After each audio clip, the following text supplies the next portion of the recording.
A very good afternoon all of you. So in our last class we have discussed about the Paleolithic age, and today we'll start with the Mesolithic age, and then your last topic is your Neolithic age. So let's start with the Mesolithic age. Now next topic is the Mesolithic age. Mesolithic age में क्या होता है? It is also known as the Middle Stone Age, as it lies between the Paleolithic and Neolithic ages. Right? ये stage last करती है from around 12,000 years ago until 10,000 years ago. Then apart from developing tools and weapons made of microliths, microliths क्या होता है यहीं पर जान लो. Microliths वो टूल्स होते हैं जो कि आपके मेसोलिथिक पीरियड में पाए जाते हैं और बहुत ही मींस टाइनी स्टोन टूल्स होते हैं. ठीक है, बेसिकली स्टक होते हैं हैंडल्स के साथ जो कि बने होते हैं वुड या फिर आपके बोन्स के. These tools were made of sharp stone और फ्लिंट्स. ठीक है, the tools of this type were like saws and sickles. Some tribes of hunters continue to use older variety of tools. Change in environment or climate we can say. तो क्या हुआ था? Around 12,000 years ago there were major changes in the climate of the world which led to the development of grasslands in many areas. आज से मतलब 12,000 साल पहले एक मेजर चेंज हुआ था क्लाइमेट में, जिसकी वजह से जो हमारा देश है, वर्ल्ड है, उसमें बहुत ही मेजर चेंजेस हुए थे, जो कि जिसने लीड किया था development of grassland in many areas. यहीं से एक और चीज़ है कि it also led to an increase in the number of animals that survived on the grass.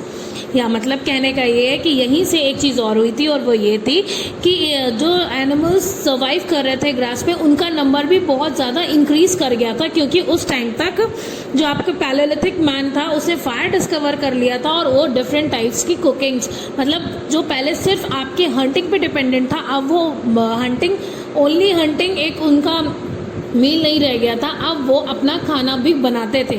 जैसे जो भी उन्होंने ग्रो किया क्रॉप्स वगैरह, उसके थ्रू वो अपना खाना बनाते थे, जिसके वजह से आपके काफ़ी जो एनिमल्स थे उनकी लाइफ सेव हो सकी थी. जब वो बच गए, जब हंटिंग पे मैन टोटली डिपेंडेंट नहीं रहा, तो एनिमल्स का नंबर इंक्रीज़ किया, और जब उनका नंबर इंक्रीज़ किया तो जाहिर सी बात है जो आपके ग्रास थे वो कुछ एनिमल्स को भी खाना चाहिए. तो जो एनिमल्स आपके हर्बीवोर्स होते हैं वो आपके टोटली ग्रास डिपेंडेंट होते हैं. राइट, तो वैसे हर एक एनिमल ग्रास खाता ही खाता है, बट जो हर्बीवोर्स होते हैं वो प्योरली जो होते हैं सिर्फ और सिर्फ आपके ग्रासेस पे डिपेंडेंट होते हैं. Right, this also leads so people started thinking about herding and rearing these animals. Fishing also became important for people. So यहाँ से क्या हुआ कि जब लोगों ने इस तरह का चीज़ देखा, तो उन्होंने क्या हुआ, डोमेस्टिकेशन, रेयरिंग और हर्डिंग, उसका भी उनका ख्याल है. मतलब लोगों ने सोचा कि why not we should domesticate the animals. उन्होंने पालने की सोची, जो भी एनिमल्स थे उनको पालने के बारे में सोचा. और उस टाइम पर जो सबसे मेन ऑक्यूपेशन था, बहुत इंपॉर्टेंट था लोगों के लिए, बहुत इजी ऑक्यूपेशन था, that was fishing.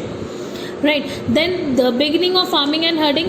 With the development of grasslands, people came to know about growing wheat, barley, rice in different parts of the subcontinent. This is how they started practicing farming. जो सबसे पहले crops grow किए थे वो थे wheat, barley and rice.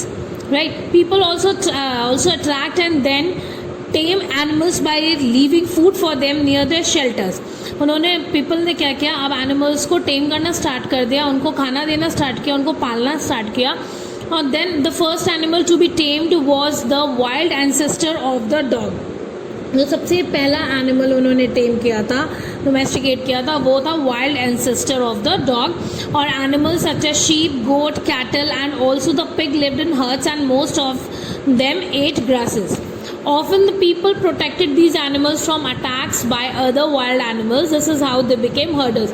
कहने का मतलब ये है, जब उन्होंने एनिमल्स को पालना स्टार्ट किया, डोमेस्टिकेशन स्टार्ट किया, हर्डिंग स्टार्ट की, तो उनका एक मेन एम होता था कि जिसको भी वो पाल रहे हैं उसको खाना देना, और उसको बाकी जो वाइल्ड एनिमल्स हैं या दूसरे बिग एनिमल्स हैं उनसे उनको बचाता था, उनके अटैक से बचाता था, ताकि they should not be killed.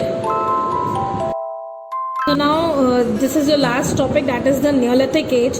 Neolithic means होता है new, means होता है new, and new is N-E-O. New mean it is a Greek word and it means new, and lithic means stone.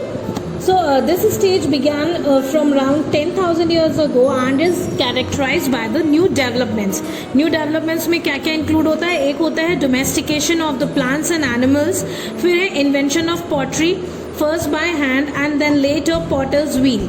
पहले जो पॉटरी का इन्वेंशन है, means जैसे कुल्हड़ बनाना, घड़े बनाना, तो ये पहले लोगों ने हाथ से स्टार्ट किया था बनाना, एंड देन फर्दर डेवलपमेंट के साथ उन्होंने पॉटर्स व्हील को डेवलप किया, बनाया, और उसके थ्रू उन्होंने सारे चीज़ें बनाना स्टार्ट की थी. And then the use of cooked food. The tools making also underwent changes. जो टूल मेकिंग का प्रोसेस था उसमें भी काफ़ी चेंजेस आए और काफ़ी एडवांस्ड और शार्प पॉइंटेड टाइप के टूल्स बनाए गए और डिफरेंट पर्पज़ के लिए डिफरेंट टूल्स बनाए गए. Then the firstly the stone tools were often made by grinding and polishing. क्या होता है ग्राइंडिंग? ग्राइंडिंग मीन्स होता है पीसने वाली चीज़, और उसको पीस कर पॉलिश किया गया बिल्कुल शार्प पॉइंटेड बनाने के लिए. Then secondly in India new stones like Nessus, sandstone and basalt were now used. Then last topic is domestication revolution. Neolithic age is characterized basically by domestication of the plants and animals. क्या था इसका main characteristic जो था वो domestication था plants and animals का, और plus जो आपके न्यू डेवलपमेंट्स हुए थे उनका. In India the earliest Neolithic culture developed in Indus valley. जो आपका न्योलिथिक कल्चर है सबसे पहले वो आपका इंडस वैली पे डेवलप हुआ था, मतलब वहाँ से इसकी स्टार्टिंग हुई थी, and then that move from spread all over the world. The domestication was the forerunner of the social organization. These were a series of discoveries, and man also learned to store food, ground whole grains into flour and eat cooked food. So neolithic age क्या था? Basically domestication था, और ये start हुआ था Indus valley से, और एक तरह की सोशल ऑर्गेनाइजेशन था. मीन्स लोग प्लांट्स को प्रिजर्व कर रहे थे, एनिमल्स को रिजर्व कर रहे थे, मतलब उनको दूसरों के अटैक से बचा रहे थे, उनको प्रोटेक्ट कर रहे थे. तो एक तरह से ये सोशल एक्टिविटी ही है और सोशल ऑर्गेनाइजेशन को लीड करती है. एंड यहाँ इसी टाइम पर एक सीरीज़ थी जो डिस्कवरीज की जो सीरीज़ होती है, नए नए developments, how to store food, how to develop new tools, cooked food कैसे बनाना है, डिफरेंट टाइप्स के क्रॉप्स ग्रो किए, फार्मिंग स्टार्ट की. This is all about the new developments. Specially the neolithic age leads to the discoveries and new developments, and this is what the chapter is about. And if there is any problem in any of the topics, then do let me know. I'll clarify you everything. Firstly, listen all the audios properly, and if you have 1% doubt, then do let me know. Thank you.